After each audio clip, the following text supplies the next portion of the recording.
cones, you know, they're small and tan. Okay, they're small and tan in color. To be clustered at the ends of branches lower down on the tree. And up above is where you will find the female cones, the large woody cones, pictured right across the top here. And this sort of segregation of male on the bottom and female further up the tree is thought to promote outcrossings. The wind doesn't usually blow straight up, they get crossways. So it's thought to be an adaptation to prevent self-pollination.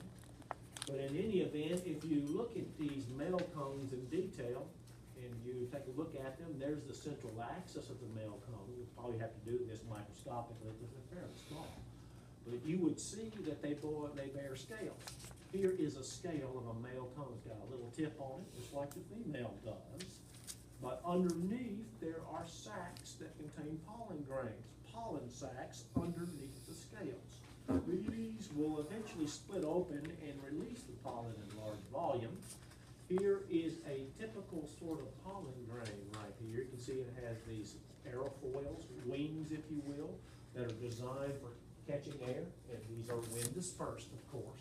And it is on the inside of the pollen grain, you can see some cells in there. It's on the inside of the pollen grain where you will find the male gametophyte. Pollen grain can also be called a microspore.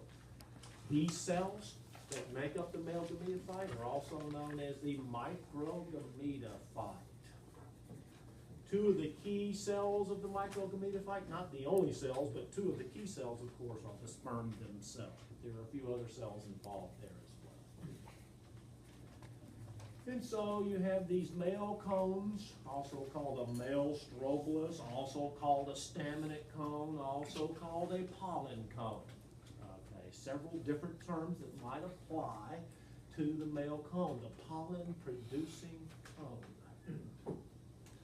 In addition, you have female cones that are really small the first spring and summer of their existence. And when they're in this really small state, they are called, as I informed you yesterday in lecture, what? Small ones? Ovulate cones. Ovulate cones, which means they make specifically ovules. That is a structure which has not yet been pollinated and fertilized. The eggs haven't been fertilized. So early on, these female cones are small. These ovulate cones are small and inconspicuous. Here you can see a couple at the end of the branch. Okay. If you look at those in detail, you will find that it is a series of scales around the main axis. Here they're showing you one scale with one ovule. There's two ovules up there. There's one on the back side of this as well. So they're showing you a section here where you can see one of the ovules. If you look at that ovule in detail, you will see these micropylar arms, which are part of the integuments, extend out, okay, and there's an opening on one end called the micropyle. There's the scale proper. This thing right here labeled C is called a bract, okay? So each scale is subtended by a bract. And if you look at the details, what will happen basically is these pollen grains will be flying about and they will run into this ovulate cone, and some of them will find their way down toward the bottom of the scale, okay, where there is an opening. These micropylar arms have a sticky goo on them, and the pollen grains stick onto those arms. Then a pollination drop is exuded. The pollination drop comes out, washes the grains off of the arms, evaporates and pulls the grains into, you see them going in right there, and they're going to touch the surface of the ovule. And when they do, pollen tubes will begin to germinate. They have a really small distance to go. They're not very far before they can reach where the eggs are. Nevertheless, that journey takes many months, perhaps as long as 6 months. So even though the tubes don't have to go very far, their growth is exceedingly sluggish. It takes a long time for them to reach their intended place. While these pollen tubes are growing, shown right here, the female gametophyte on the inside of the ovule is developing, and that takes a long time as well. That whole process can take anywhere from 12 to 15 months. And this whole life cycle that we're talking about can take 1.5 years to complete where you actually get a seed. So it's a really slow process overall. in terms of the development and growth of pollen tubes, the development of the ovule, in particular the female gametophyte, which is shown in red here on the inside of the ovule. So if you look at panel 10 here, this is the integuments, where they extend beyond the end of the ovule. Right here, they're called micropylar arms.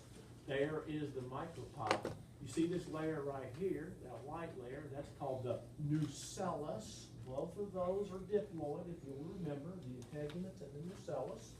One thing is that once an ovule is fertilized, those two layers, I haven't mentioned this yet to you in lecture, but those two layers, integument and nucellus, will give rise to the seed coat, the outer boundary of the seed.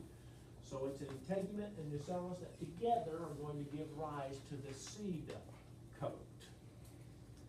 On the inside, you can see the female gametophyte developing. All of this tissue is haploid. What you have here on the micropylar end of the ovule, those two red things right there, are archegonia. Each will have one egg. So you'll have 2 or 3 archegonia down on the micropylar end of the ovule. And all of this other tissue out in here, all of this other tissue will be albumin, if you'll remember. All of that stuff in red on the inside of the ovule there is known as the female gametophyte. It's known as the megagametophyte. It is all haploid tissue. So what you see here is the female gametophyte is located inside these 2 protective diploid layers and kept on the sporophyte plant body, on the adult pine tree, if you will. But eventually, these pollen tubes will make one for each archegonia, will make its way to the archegonia, and the egg will be fertilized. Okay? And you can see developing zygotes over here, each one coming from an archegonium that had an egg fertilized in it.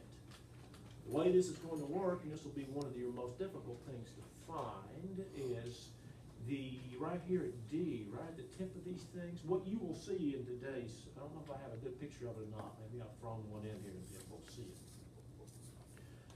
I won't try to explain it, but there will be really, really long wispy cells that are called suspensor cells, and right at the end of them will be a really small cell, a single cell, which is the embryo.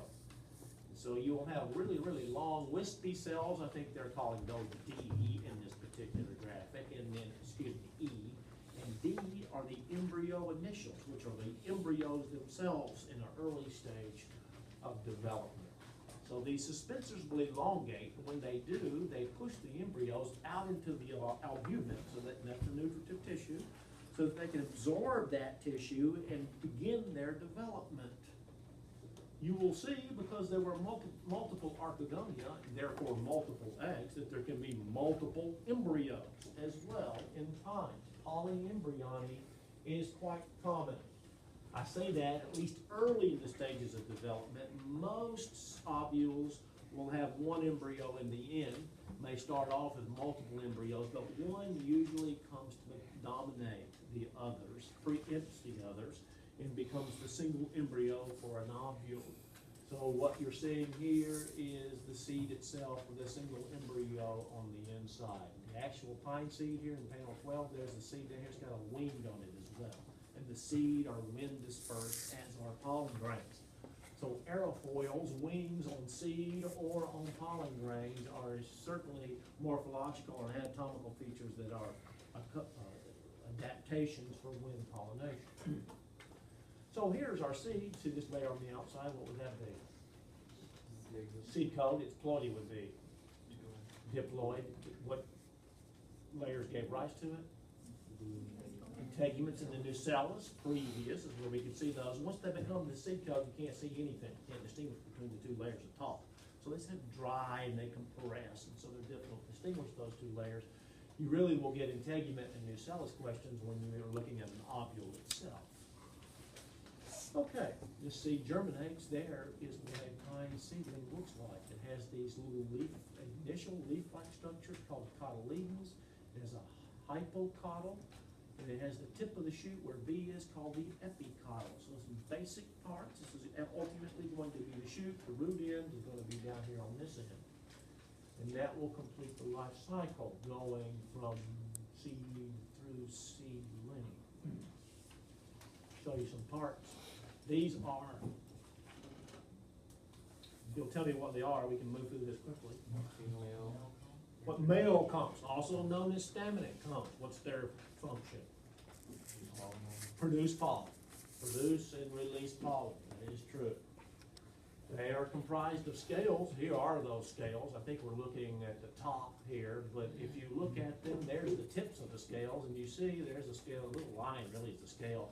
Most of it is this chamber underneath, okay, that is the pollen sac itself, the pollen grains developing on the inside. So there's the male cone in magnification, and here are the pollen grains. Here are these aerofoils or wings that I said before are indicative of wind pollination. And on the inside, you can see some cells in there. It's hard to see what's going on, but that is the developing male gametophyte. As these cells on the inside mature, two of them will clearly differentiate into sperm. But you can't, that's not in this stage here, that's a little later in the development. But these are part of the male gametophyte, not yet completely developed. What are these?